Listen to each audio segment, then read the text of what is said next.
देखो रोहित, जो मैं कह रही हूँ वो सुनो। नहीं, जो मैं दिखा रहा हूँ वो देखो। पैनल के सामने मैं 3 सवाल रखना चाहता हूं। पहला सवाल, क्या बीजेपी राज में देश में हेट क्राइम, हेट स्पीच की घटनाएं बढ़ रही हैं? दूसरा सवाल, क्या नफरती हिंसा में शामिल उपद्रवी तत्वों पर सख्त कार्रवाई नहीं हो रही? क्या इसी की वजह से ये हिंसाएं बढ़ रही हैं? तीसरा सवाल, क्या बेलगाम सोशल मीडिया कंटेंट से जाति, धर्म, क्षेत्र, भाषा के आधार पर नफरती हिंसा बढ़ती जा रही है? और इसी के साथ गौरव भाटिया, मैं आप ही से शुरुआत करना चाहता हूं, क्योंकि राहुल गांधी सीधा कह रहे हैं कि यह नफरत रातों रात नहीं बढ़ती है। अचानक एंजल चकमा की घटना नहीं होगी, अचानक आंध्र प्रदेश में जो घटना हुई, केरल में जो घटना हुई, या फिर जिस तरीके से बरेली में किसी स्कूल में घुसकर, आसाम में किसी स्कूल में घुसकर क्रिसमस के त्योहार को डिस्टर्ब करने की कोशिश की, वो एक रात में नहीं हो रहा है। ये इसीलिए हो रहा है क्योंकि लगातार सालों साल सोशल मीडिया पर जो नफरती कंटेंट बढ़ावा दिया जा रहा है, नेताओं की तरफ से बेलगाम भाषण दिए जा रहे हैं, बात किए जा रही है, उसी के वजह से ये नफरती घटनाएं फैल रही है और इसके लिए सरकार कहीं ना कहीं जिम्मेदार। सीधा आरोप भारतीय जनता पार्टी की सरकार पर आपकी तरफ से हम इस पूरी चर्चा की शुरुआत करें। गौरव भाटिया, बोल।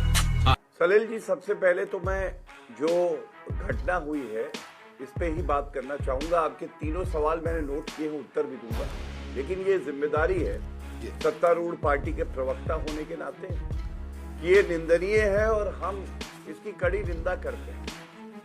दूसरी बात, इसका राजनीतिकरण नहीं होना चाहिए। जो ओछा घटिया राजनीतिकरण राहुल गांधी कर रहे हैं, जिस पे मैं बाद में आऊंगा, लेकिन सबसे पहले मैं ये कहना चाहता हूं, एक जिम्मेदार सरकार कार्रवाई करती है क्योंकि लॉ एंड ऑर्डर संविधान में स्टेट का सब्जेक्ट है। तो हमने देखा किस तरह से मर्डर के चार्जेस धारा 103 बीएनएस में जो नया कानून आ रहा है, लगाया गया है, जिसमें सख्त से सख्त सजा है, फांसी की सजा। दूसरी बात, मुख्यमंत्री ने स्वयं जो मृतक है उसके पिता से बात करी है और वो पिता जो है बीएसएफ में सर्विस करते हैं, तो वो देश की सेवा करते हैं, इसलिए ये और भी निंदनीय भी है और चिंताजनक भी है। तीसरा, बहुत महत्वपूर्ण है कि 5 लोग इसमें गिरफ्तार हुए हैं जो मेरी जानकारी है। एक व्यक्ति भाग गया है, उसको भी अगर जहन्नुम में भी छुपा होगा तो निकाल के लाएंगे और सजा होगी, ये मैं वादा करना चाहता हूं। झूठ बोल रहा है। अब मैं आता हूं एक और बात पे जो बड़ी अहम है। साहिल जी, मुझे पीड़ा होती है क्यों?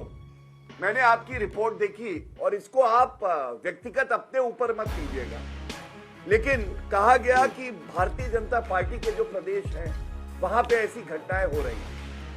तो सबसे पहले मैं आपको बताता हूं, कर्नाटका में मोहम्मद अशरफ, ये हमारा एक भाई था, उसको 25 लोगों ने मार दिया था। ये अप्रैल 2025 की घटना है और पुलिस ने क्या कार्रवाई करी, अननेचुरल डेथ दिखा दिया और अस्पताल भी नहीं लेके गए और उसने दम तोड़ दिया। तो क्या हम इस पे राजनीति करें? भाजपा शासित राज्य बनाम कांग्रेस शासित राज्य या टीएमसी, संदेश खाली। हमने देखा किस तरह से नफरत का बाजार ममता बनर्जी ने वहां लगा रखा है। क्या उसको भी रिपोर्ट में नहीं जोड़ा जाना चाहिए था? और मेरा सवाल आपसे ये है, आपने कहा ये घटनाएं बढ़ चुकी हैं, तो मैं आपसे जानना चाहता हूं ये कौन सा डेटा है? एनसीआरबी का डेटा अगर आप मुझे दे रहे हैं तो आप बताइए। 11 साल पहले कांग्रेस की सरकार थी, 1984 के सिख दंगे नफरत के आधार पर ही थे।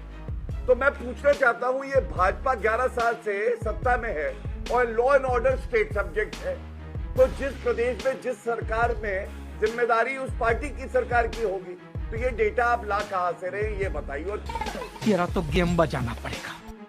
तीसरा, ठीक जो है, बीएनएस है, नया कानून मैं है, आपको या आईपीसी हम अभी कृपया करके गौरव भाटिया जी, हम ग्राफिक चला रहे हैं।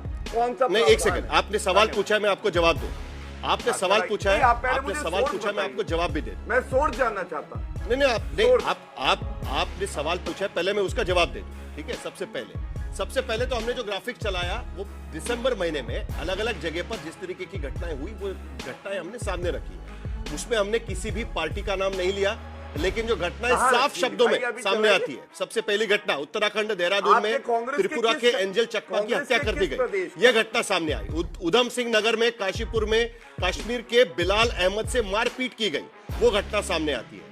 उत्तर प्रदेश के बरेली में बर्थडे पार्टी में मुस्लिम युवकों की मौजूदगी पर हंगामा हुआ, लव जिहाद का मामला उठाकर वहां पर मारपीट की गई। उड़ीसा के संबलपुर में मुर्शिदाबाद के एक युवक को जुएल राणा की बांग्लादेशी बताकर हत्या कर दी गई। अभी दिसंबर की घटना है। केरल के पलक्कड़ में छत्तीसगढ़ के राम नारायण की बांग्लादेशी बताकर हत्या कर दी गई।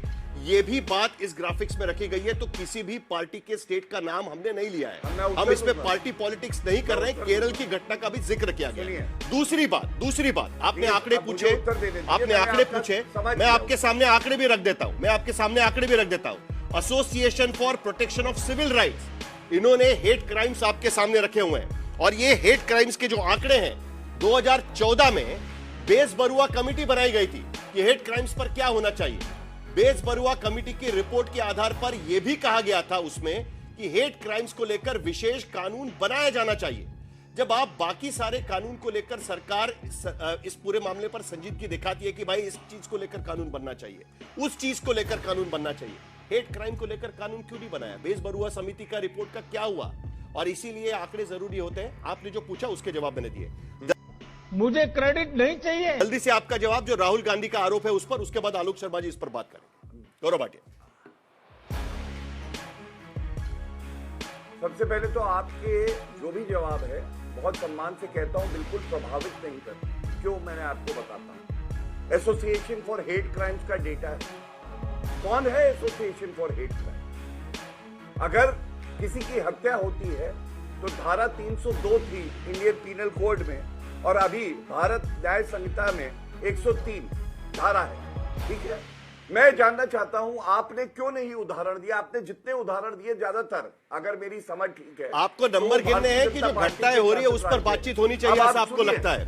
क्या आपको लगता है कि केरल, उत्तर प्रदेश, उड़ीसा, आसाम, यहाँ पर जो घटनाएं हो रही है वो घटनाएं ठीक हो रही है? आप नंबर्स को लेकर चर्चा करना चाहते हैं कि जो घटनाओं के मूल में जाना चाहते हैं? गौरव भाटिया जी, मैं आपकी बात सुन रहा हूं और आपके बात पर मैं आपको जवाब दे रहा हूं। अच्छी एक क्वालिटी नहीं, तो आप मेरी बात नहीं सर, आप मेरी क्वालिटी छोड़ दीजिएगा। आपकी बात सुनी और जवाब। हम राजनीतिक संजीदगी की भी बात कर रहे हैं। जब हेट क्राइम हो रहा है तब राजनीतिक संजीदगी उसको लेकर भी होनी चाहिए। उत्तर दे ठीक है, उसके दायित्व पर बात करते हैं। नहीं, आप उसका जवाब दीजिए जो मैंने आपको पूछा है, उस पर जवाब दीजिए। आपने पूछे आंकड़े कहां से है, उस पर मैंने बता दिया।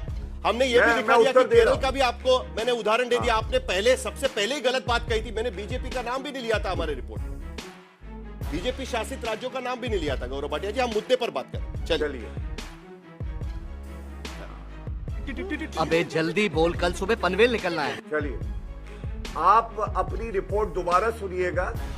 उसमें भाजपा का नाम लिया गया है कि नहीं लिया गया है? रिपोर्ट आज तक चैनल की है, और अगर भाजपा का नाम नहीं लिया गया है या जिस समय हमारी सरकार आपके रही सामने है, रखी है, आपको अगर उसमें लग रहा है सिर्फ बीजेपी के राज्य में हो रही है, तब तो आपको जवाब देना चाहिए। हमने तो सिर्फ घटनाएं सामने रखी है। कहां कहां पर घटनाएं हुई दिसंबर महीने में बोलेंगे। सुनिए, आप मुझे इतने विचलित क्यों लग रहे हैं? मैं अपनी बात रख सकता हूँ ना, आप सहमत नहीं होंगे। जैसे मैं आपकी रखिए ना, जल्दी रखिए सर। आलोक शर्मा जी भी इंतजार कर मुद्दे उठाना चाहता हूँ, आपके चैनल पे उठाना चाहता हूँ। करने बोलिए, चलिए, कोई बात नहीं। मैं अपनी बात रखूंगा, फिर वो आएंगे, मैं उनकी बात भी सुनूंगा। विचलित मत हुई है। हाँ सुनिए, कांग्रेस की सरकार थी राजस्थान में, हक दिया। 2019 में पहलू खान लिंचिंग हुई। सचिन पायलट डिप्टी सीएम थे, उन्होंने क्या आरोप लगाया आपको मालूम है? अशोक गहलोत, उन्होंने कहा कि देरी हुई कार्रवाई होने में। ये किसने कहा? सचिन पायलट ने डिप्टी सीएम थे। दूसरा, 2021 में रकबर खान लिंचिंग होती है, हत्या होती है। आपको मालूम है राहुल गांधी ने ट्वीट किया और कहा यह गलत है, और उसी दिन एक हिंदू वो भी लिंच होता है, खेताराम। लेकिन खेताराम पे कोई ट्वीट नहीं आता है राहुल गांधी का। मेरा सवाल ये है, आप मुझे बताइए, आपकी रिपोर्ट जो है उसमें क्या पहलू खान, रकबर खान, इखलाक समाजवादी पार्टी की सरकार थी जिनकी कानून व्यवस्था जिम्मेदारी है? कर्नाटका का मैंने आपको बाउंड्री चलेगी अभी। मोहम्मद अशरफ 2025 पे जो घटनाएं हो रही है उसको लेकर हम 2014, 2016, 2017 की बातें गिनवाएंगे। आप नहीं, आप रिपोर्ट पर सवाल खड़ा कर रहे हैं या आप जो घटनाएं हो रही है उस पर बात करेंगे? बात कर रहा हूं, यानी जो पहले हुआ उसके वजह से 2025 दिसंबर में भी यही घटनाएं होनी चाहिए। यही आपका कहना है गौरव भाटिया जी? Good question. राहुल गांधी ने ट्वीट किया क्या? तो 15 दिन पहले की बातों का जिक्र नहीं होना चाहिए। मार जाता है। 2017 का जिक्र होना चाहिए। केरला की बात कर रहा आप हूं। कांग्रेस पार्टी पर सवाल उठा रहे हैं कि किस चीज पर सवाल उठा रहे हैं? आज किया है उन्होंने, राहुल गांधी का ट्वीट कहा है तो मैं- आलोक शर्मा को पूछिए मैं तो रिपोर्ट पे क्या है वो घटिया, 25 हल्की दिसंबर की राजनीति बात का आप सवाल सामने उठा रखने की कोशिश जो कर रहे राजनीति थे कर रहा आपको उस पर बात नहीं उस पर करनी सवाल है। उठा रहा हूं। चलिए क्यों आलोक केरला शर्मा वाले जी पे बात ना करें, देखिए, संदेश यही खाली बात पे है। बात ना करें। आप ये कह यही रहे हैं। बात है संदेश नहीं खाली आलोक पे- शर्मा जी पुरानी घटना है यही बात आपके नहीं है। सरकार के समय पे भी घटना मुझे लग होती रहा है, है यही आप कहकर इतने राहुल ज्यादा गांधी है के जब ट्वीट का कांग्रेस जवाब के दिया जा मैं रहा है जो गौरव उदाहरण भाटिया दे से रहा हूं। गौरव भाटिया जी चलिए क्यों आलोक शर्मा राहुल का जवाब गांधी दीजिए। को कांग्रेस के पूछने भी में बहुत आपको सारे दर्द हो उदाहरण रहा है? एक बार हिम्मत दिखाइए, पूछिए राहुल गांधी ने केरला वाली घटना पे अरे सरकार क्यों आपकी नहीं है ट्वीट किया? पूछिए हिम्मत ना। इसके बारे में दिखानी चाहिए क्यों नहीं? गौरव भाटिया क्यों जी नहीं पूछा? क्या बात कर रहे हैं आप किस पर क्या हिम्मत लॉ दिखानी एंड ऑर्डर चाहिए केरला में हमारी हमने तो सरकार सबका है। उदाहरण सामने रखा हुआ है केरला में हमारी क्या बात सरकार कर रहे हैं है। आप वाह, अपना ज्ञान वर्धन करिए।